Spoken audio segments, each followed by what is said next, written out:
I never thought this day would come, but somehow it seems it did. Because guys, it looks like Samsung has decided to get rid of the Galaxy Note, and there are documents to prove it. We have some last-minute leaks ahead of Apple's iPhone 13 event next week, and Oppo might be teaming up with a different camera manufacturer for their, oh my god, next flagship. I'm Jaime Rivera, and what phone are you currently using right now, and which one would be your dream phone out of the ones that are in the market right now? Let us know in the comments. This is Pocketnow Daily.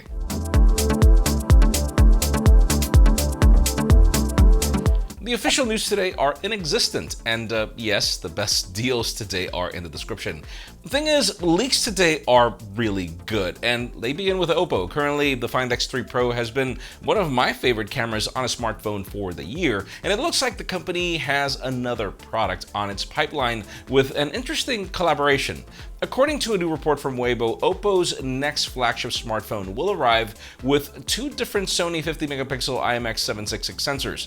I know, they're the same ones of the Find X3 Pro, so there's nothing special there. The thing is, apparently the company is working together with Kodak for this phone, and it seems that one thing it's trying to achieve is pay homage to the classic Kodak 35, which you're looking at right now. The teaser claims that the idea here is to have a 50-megapixel main sensor and a 50-megapixel shooter for the ultra-wide camera, again, like the Find X3 Pro, to ensure consistency. Now, as for the rest of the cameras, it continues to spell Find X3 Pro with the same 13-megapixel 2x telephoto and the same 3-megapixel microscope camera.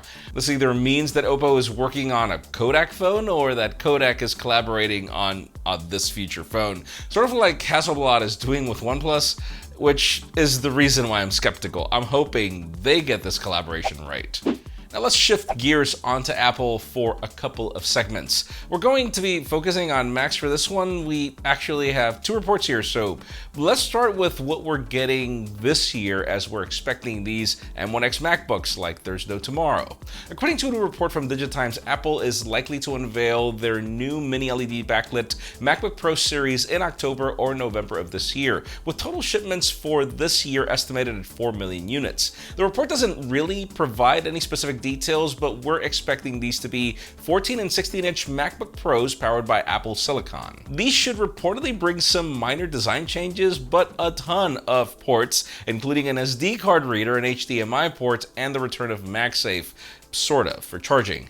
Now that we have that out of the way, let's talk about iMacs. We're currently waiting for a higher-end iMac, as Cupertino simply upgraded the base model and made it better than the higher-end ones, but now we have new patents of what the future could look like, and it's weird and cool. I mean, these patents show an iMac with a curved glass body that brings a nearly bezel-less display. And considering it still has a chin, but this one has a purpose. It brings the keyboard and the trackpad built in on that curved chin. Oh, and at the back, there's also that cheese grater design that will most likely help with thermals. Of course, there's no proof that this will ever make it to the market, but it's an interesting take on an all-in-one, and fine, let's get it. I really want that M1X MacBook Pro. That's me right now. And since we're talking Apple, let's switch on to iPhones as we get closer to September 14th.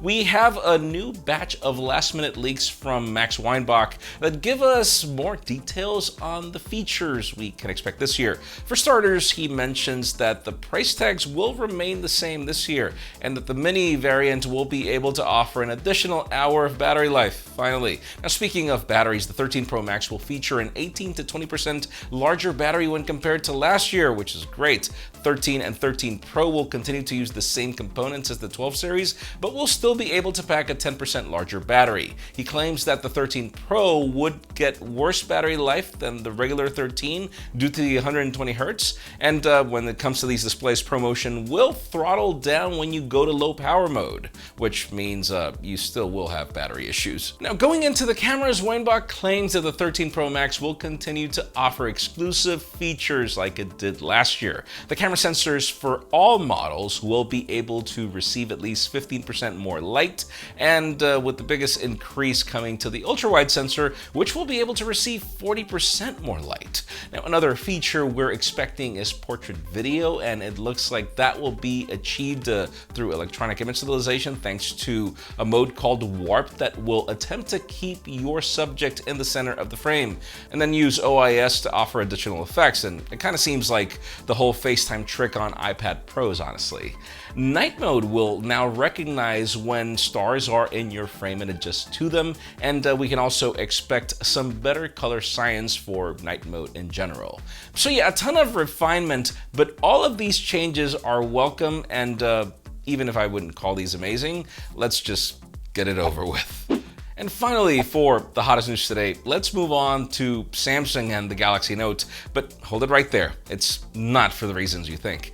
Yes, I know it's been a while since we've talked about everyone's favorite Galaxy, and I don't think you guys are going to like this report. I mean, in case you're not familiar with what's been going on, Sammy decided to skip the Note this year in order to focus on the foldables, but there's still been some speculation that we could be getting the Note this year or with a very different launch schedule. Now we have a new tweet from Ice Universe that shows Samsung's different naming trademarks, and the Note is missing. On the screenshot, you can see the Galaxy S, Z, M, and A series with the Note nowhere to be found.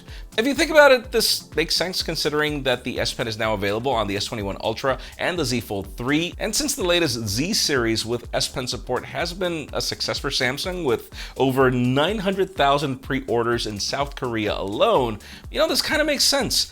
Now that said, you still have fans making Change.org petitions with almost 50,000 signatures to bring back the Galaxy Note. And here's the thing, this doesn't mean that the Note series won't ever be coming back. It just kills the hope that we're getting one this year. I mean, so far, some of the major complaints for the S Pen enabled devices include the fact that it doesn't have a silo, and that it's missing off the square design that we like from the Note.